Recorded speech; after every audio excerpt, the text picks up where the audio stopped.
Hey guys. Okay, my audio is working this time. All right. Welcome to my YouTube channel. It's Saturday, so it's story time. uh Saturdays is just as good a day for stories as any time. And I have a little time before I go back to the hospital. So we'll start with this story. This is the third time my dad has done this. And I warned him it was like a week and a half ago. And we're gonna get to the picture behind me here in a minute. But uh this story is going to end in describing the kind of environment I grew up in, and it's similar to just about every environment maybe you grew up in. And if you're seeing this video, you should be able to resonate with at least some of it, right? Because our the way that we grew up and the environment we grew up in has a direct effect on the things that we have to overcome as individuals. But that overcoming those things actually creates empathy and understanding so that you can help other people heal parts of themselves that they might not want to face, or it's hard to recognize. You have a lot of times you'll have blindnesses for your own things that you have to overcome, right? And there's nothing wrong with seeking somebody that can give you an external, look and see what we were doing and how we need to continue to grow up and evolve. Anyway, I took my dad into the hospital today because he'd been falling. His balance had gotten really bad, and he kept falling down all the time, and and it was getting consistent over the last 3 or 4 days. And it was like, all right, we need to take you in. His blood sugar's okay. He knows if his blood sugar's getting bad, if his feet start to get cold. He said his feet were warm, but he was starting to get really super, like his mind wasn't working very well. And that was usually an indicator.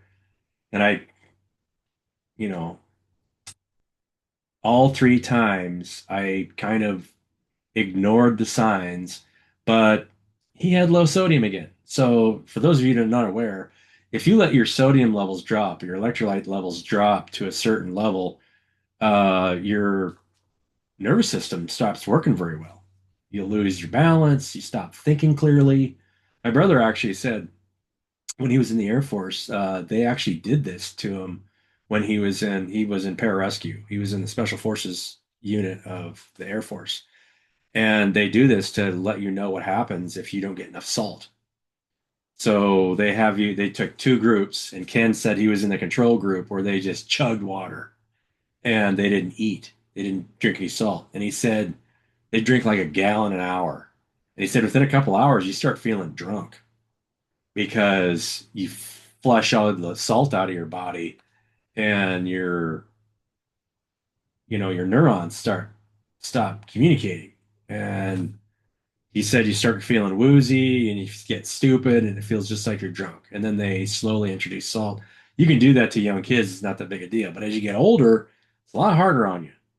If you get to that place, yeah, for one thing, you can't just throw a bunch of salt at them. You have to slowly build their sodium levels back up so that the body accepts it, because it's just as dangerous to increase your electrolyte levels quickly as it is to drop quickly, because you can go into a stroke. Your body you'll start having spasms because your body can't deal with the sudden change in electrolytes in either direction.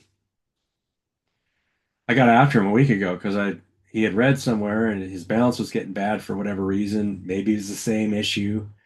And he watched a YouTube video that said, you just need to make sure you're hydrated. So I heard him in the kitchen just chugging water. It's like, Dad, stop. You cannot do that. Please don't chug water. He's 81 years old, and my dad has always been somebody to get one thing in his head and just go with it and not think about that, no sense of balance, right? You don't have to live a balanced lifestyle if you're not, the way you're eating isn't balanced, the way you're consuming things isn't balanced. If you overconsume things, it's bad for you, right? It doesn't matter what it is. If you just live on a carrot diet, you eventually, you're going to suffer some consequences of living on a carrot diet. Or if you just eat one thing, and you don't really eat anything else, you'll suffer. There's all kinds of different things, and it's actually specific to the individual because all of us are uh, have a specific structure to move a specific type of engine in a specific way. And the attachments that we have to what is out there will dictate what will negatively affect us and not negatively affect us, especially when it comes to eating. So, this picture behind me, and this is something that's funny. My dad's never been really comfortable. Oh, let's go back. Growing up, and you know, people like to say, well, the place I grew up with isn't perfect, but I would actually disagree with that. I would say that everything is perfectly growing exactly the way it's supposed to be. Who are we to judge the journey of a soul? And right, it's the only one that you're aware of, and it's specific to you because the things that you have to overcome personally is specific to you. So can't look at it as negative. You can just say, okay, I was born in a certain atmosphere, and I witnessed the changes in the people around me in specific ways, and even the people that were surrounding them were specific to them to trigger parts of themselves that they needed to let go of.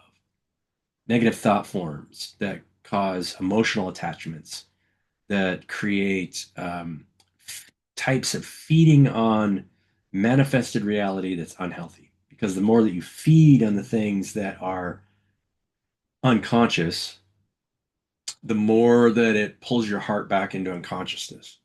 The idea is to expand your heart space. And the only really way you can really do that is get rid of those unhealthy attachments and through meditation and fasting. And fasting comes in a lot of different forms. Fasting from certain thought forms is the meditation technique. And then that will lead to um,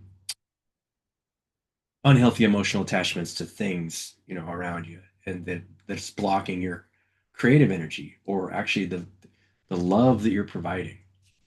And so I grew up in a household where um, we knew that we loved each other. There was no doubt about that. My parents fought every day, almost, that I was growing up. And many of you probably grew up in households that were similar. And the reason my mom and dad got together was because they had specific emotional attachments that brought them together that they both triggered in each other. My mom used to get after my dad. Oh my God. Every time he would do something, because he was always caught up in his head. And so he was never really concentrating on what he was doing.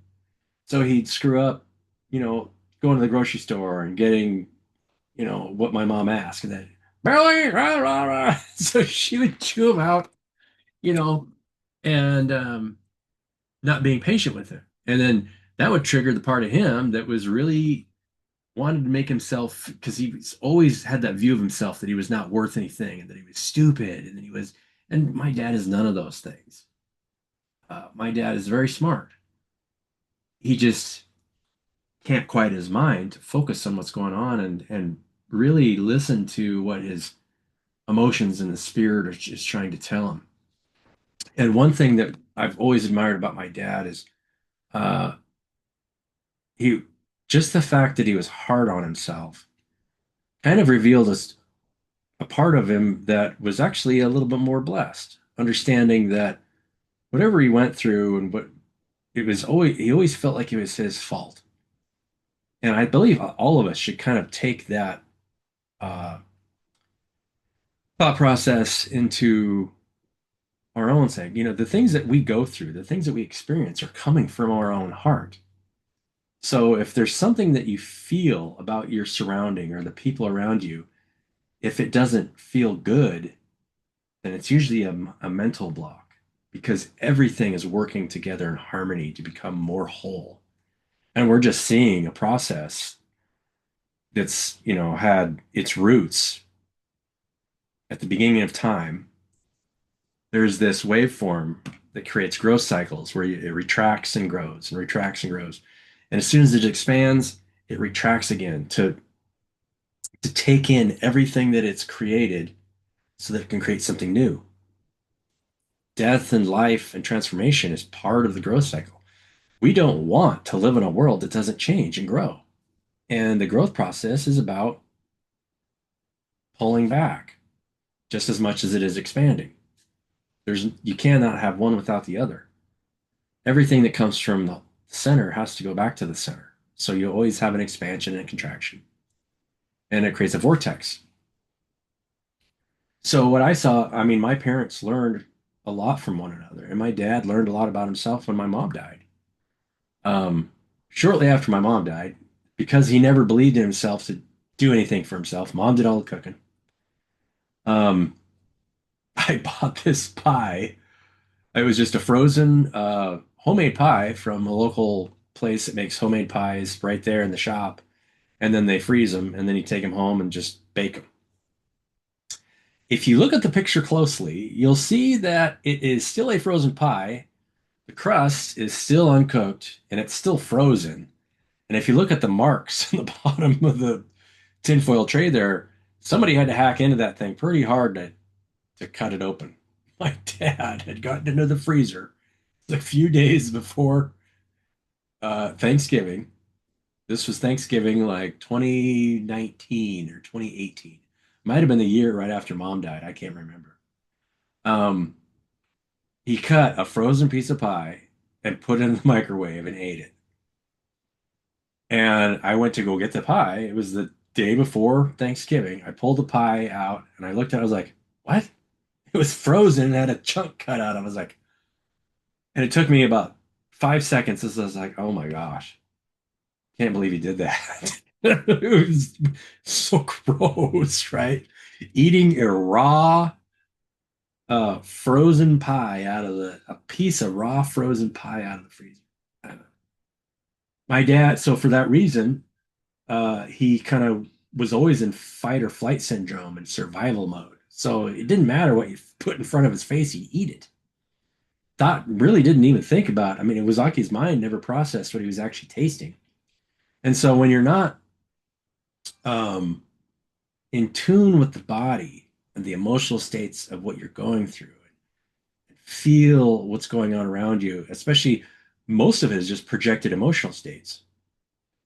You know, as we walk through the world, we're seeing lower energetic life forms, you know, the ones that we can witness in three-dimensional reality that we can see, taste, and touch. People are the most advanced organisms that we see. And it's because our heart is elevated above the ground and upright so that we're creating straight up.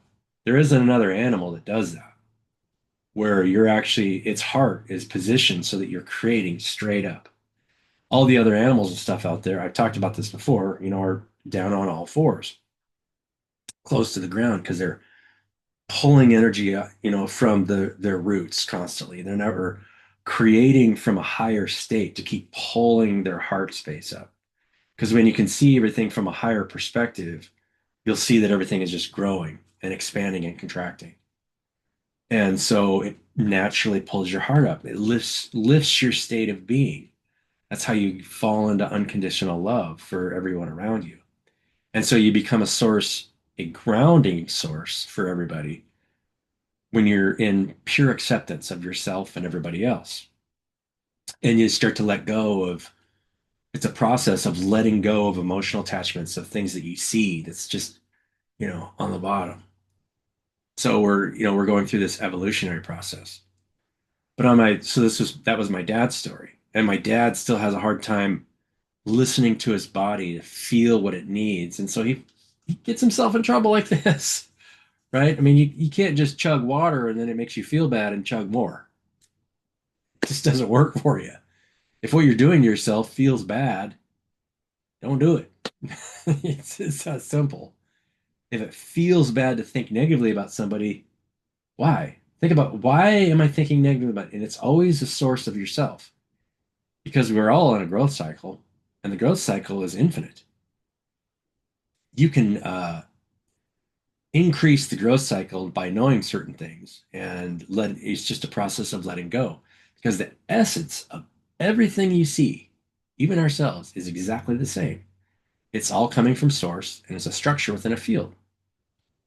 It's all divine, and it all has access to its heart that is an infinite uh, connection with everything. So the process of letting go expands your heart, moves more information into the body. So along with information that you get in your third eye chakra about what you're actually seeing out there, it expands the way that you uh, express love for one another. And that was something that I was lacking because I was all, for me personally, I grew up in an environment where love wasn't specifically expressed because um, my parents, for different reasons, didn't love themselves in a way, right? My dad was always down on himself because of his learning disability. He has kind of like a audible dyslexia where you can tell him something and it'll turn it around because he's already got something else looping in his head and he didn't actually hear what you had to say. And then on my mom's side, she was a very spiritual woman and she could see and feel everything was going on around her, but she didn't know how to express her love very well. So she fell into just buying stuff for us kids. She would express her love by just giving us stuff.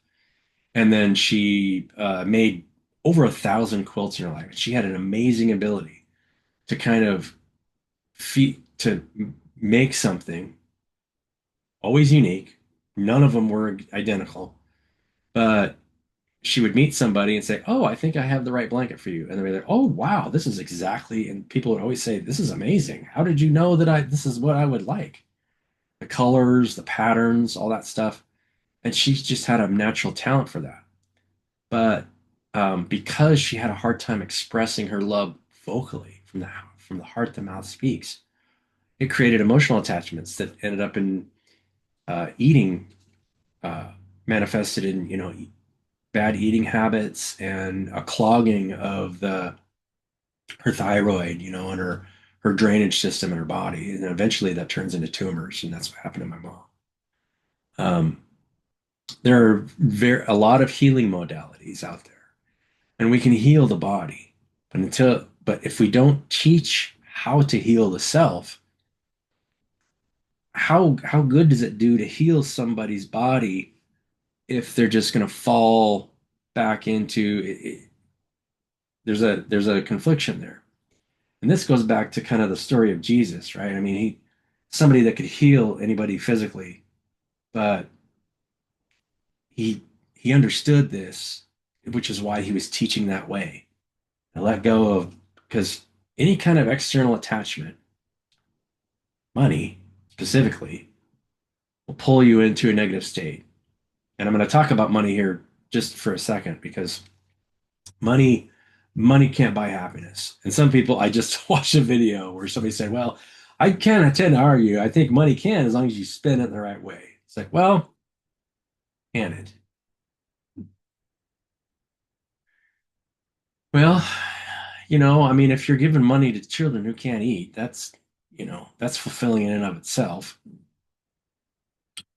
But in the end, if you can get to a place where you don't need anything and you just are creating and receiving love in a way that is just natural, it, and just accepting however it comes to you, it will manifest itself in three-dimensional reality, and it doesn't have to be money. So people start giving you stuff. It could be anything, right? And I'm witness to that. I loved showing my love for people in whatever way that I can. I just haven't. I will be the first one to admit that I haven't been as vocal about it as I have in the past, and that I should have been. And not should have been. I was just learning about myself, and all of us go through that. Our ability to express love and for the right reasons, because you don't want to express love out of just trying to get something out of it for you, whether it be sex, money, or any of those things, because that's not healthy. That's not a healthy relationship when you have an attachment to the outcome. And then if you're not getting what you want, then you start to, you know, yeah, only provide and be open to receive. And there's no better way to be because you will get everything that you need as long as you're providing that love. And if it's just believing in yourself that you have the power to do that. It's a tough one to master. Um, So for a lot of reasons, when I was growing up, I was very I wasn't confident in myself and my ability to understand that, right? That I have just as much potential to express love as just as anybody else, and that I would be accepted. And so I would never ask girls out. And then the few chances that I did get, um, just ended up being toxic relationships because I was a horny kid. It's in my 20s. I just want to have sex, but if you try to base a relationship on sex, it never works out because it's not grounded in the heart space and the higher mind and surrendering to the higher mind and to what's best for the people around you. How can you love in a balanced way so that everybody understands how to do that and grow at the same time? Pretty tough one. Um, there is a way that we can do it. And if it's all structured in our DNA, if you look at our DNA, it's just a ladder that's twisting. And so it's almost like strands of groups of proteins that are all connected on a highway, going right to source, and then they're connected perpendicularly to slow the light down from source, and then twist it in a way so that it's vortex back to source and slows down in the same way. It's so amazing when you see that, and there's that one story that always blew my mind. When you think about it, it's a very powerful story. It's almost a story about how to transform your DNA, but it's not telling you that directly. It's a story of the sisters that went from, I think they went to Santa Fe, New Mexico, I think is where they ended up. But they traveled from the East Coast. They traveled from Tennessee or Kentucky, one of those states, to, I can't remember what it was, something of sisterhood. And they lost quite a few of them on the trip because it was a dangerous trip back then. I think it was in the like the mid 1800s. And so they had a chapel that was being built, and you guys probably already know this story, but it's worth looking up. And I forget all the names. I actually wrote about it in my book, in my second book that I haven't published yet, because it was such an amazing story, but it actually tells a really powerful lesson. Um, they built a chapel for the sisters because they were teaching kids, and they were teaching kids how to just be creative, learn how to play music, learn how to interact with each other and support one another and honor each other's creative skills. And they were building a church, and at the end of the project, I think, or yeah, what happened was they found it was a really weird story where the architect, it was a French architect, and his apprentice or something was sleeping with the bishop's wife, or the bishop's, yeah. And so they kicked him off the project. And then when they found out, or when the bishop saw his wife leaving the hotel room that where he was staying, he shot the guy. And they no longer had, and then the architect left, and that was it. And they had not finished the chapel. And then there was an upper level in the back for the choir, but there was no way to get up there. And they had carpenters come to look at it to build some stairs, but they said, well, the way it's built, there's no way that we can build stairs up there like that. It would take up too much of the general area. And so the sisters fasted for 9 days. And on the ninth day, and they have a specific name for it, on the ninth day, a stranger appears and then says, yeah, I can do what you're asking me to do. Just give me this, this, and this. All I wanted was some buckets of water to shape the wood, to wet the wood and shape it. And then in a matter of days, he built a spiral staircase that looks like it's like human DNA when you look at it. It's not supported by anything. It goes right from the ground and just spirals up, and it's still there. And I think you can see it. I would love to go travel and see that. Um, and then left. Nobody ever knew who the stranger's name. He never really identified himself. And the wood that he used wasn't even local to the area.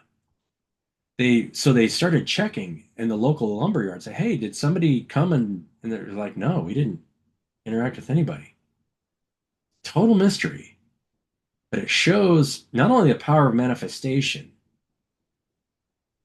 by fasting for something, but what that does to your DNA, how it expands and creates things that you wouldn't think are possible by doing anything otherwise. And that, yeah, just an amazing story. And the stairwell is 22 feet, 11 times 2. Very spiritual number, 1111. I encourage you guys to look up that story and think about it. Like imagine connecting 10 groups of 10 people and just running them on a highway. Where everybody's connected the same way. There's no hierarchical order, just groups of 10 people. 10 is often a signature of a spiritual perfect government spiritually. And I've worked with people for a long time, in the electrical industry for 25 years. And it's true. If you get a group of people that, if you get more than 10, it's really hard to come up with, to work with or interact more with more than 9 other people during the day, right? Usually you partner up. And if you have a specific project, let's say you have a scope for the 10 people, and then you break up into twos and threes to go do parts of that project. If it starts to get bigger than that, then the relationships start to break down a little bit because ideally you want to build relationships with that group that you're working with, who you're creating with. And if you can't do that, then um, it's usually mean that the group's too big, or usually the personalities, right? We all have these personality traits where if we're thinking negatively about each other, then we judge one another, then we no longer communicate because the judgment creates a blockage of the mind. And you don't want to communicate with somebody that you don't like, but it's actually just a reflection of how you don't like your aspect of yourself that you don't like, because we're all growing from darkness. So there really isn't anything out there that you can't like. There's just levels of understanding of that. Um, yeah. So what's my recommendation? Always speak from your heart, because the center of every heart wants to be connected with another heart, and it wants to give and receive love. Uh, I have an ability to channel information that usually somebody needs to hear just because you just don't judge, right? And usually it's really simple information to take care of yourself and nurture your body and learn how that's how you learn. You'll never learn without doing that. And express love without any attachment to the physical or what somebody might do or not do. It's unhealthy. I mean, if you can live these simple spiritual rules, because you want to treat everybody as yourself, as you would want to be treated. And that's how I would want to be treated. When somebody comes to me, I don't want to give any promises because I don't know where my heart's calling me at any moment.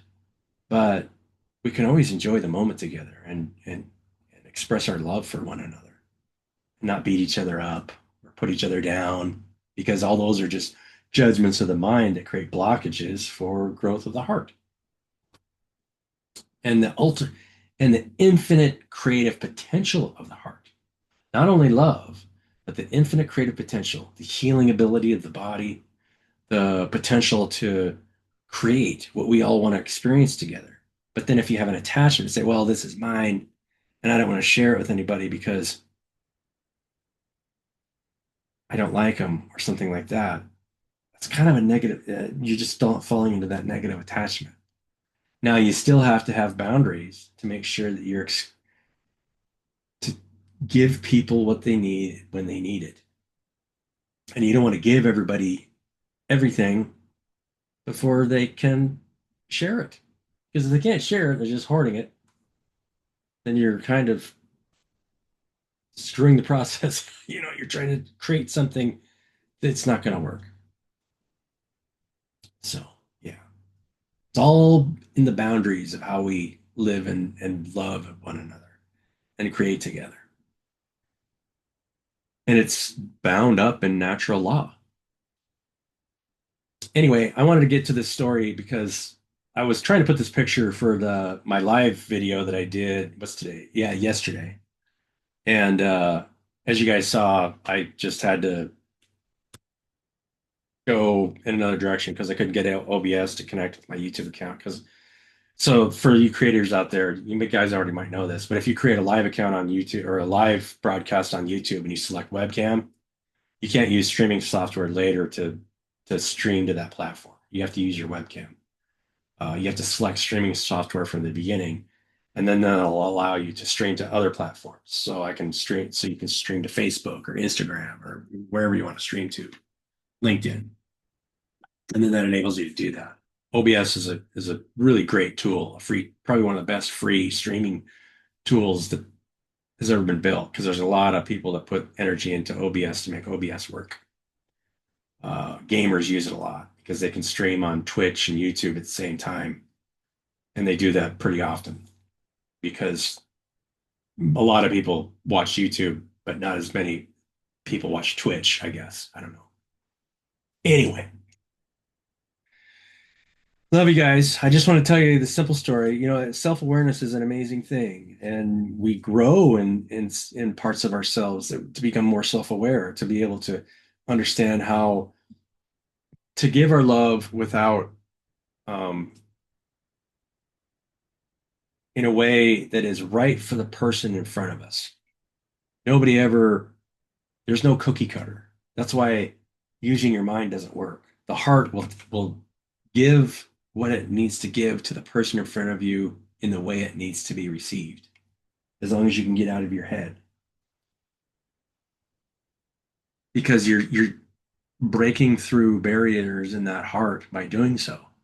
Your mind might necessarily need to be able to do that. So meditation and fasting practices are excellent for that. And listen to the body. Listen to what your body needs. Don't try to do too much all at once. Make slow changes over time. And you'll notice that your heart will continue to expand and you'll get out of your head more and more and understand that it's all just a process of being able to give and receive love in a more profound way. And there's nothing wrong with the physical. There's nothing wrong with any of that stuff. But money was created to accumulate exterior wealth, which in and of itself is a negative attachment because you're not identifying with what's real. And you don't have to support the group, right? If you create that mechanism, you don't necessarily have to support what you're looking at. You can pull yourself away and live off of it in an unhealthy way. Yeah. There's always somebody that wants more than someone else. And if you do, then it's always toxic because those people are blind. And we have the power to lift the veil from anyone's eyes as long as we are in the right state of mind and have the right heart. Love you guys. Have a beautiful day, and I'll catch you on the next one. Bye.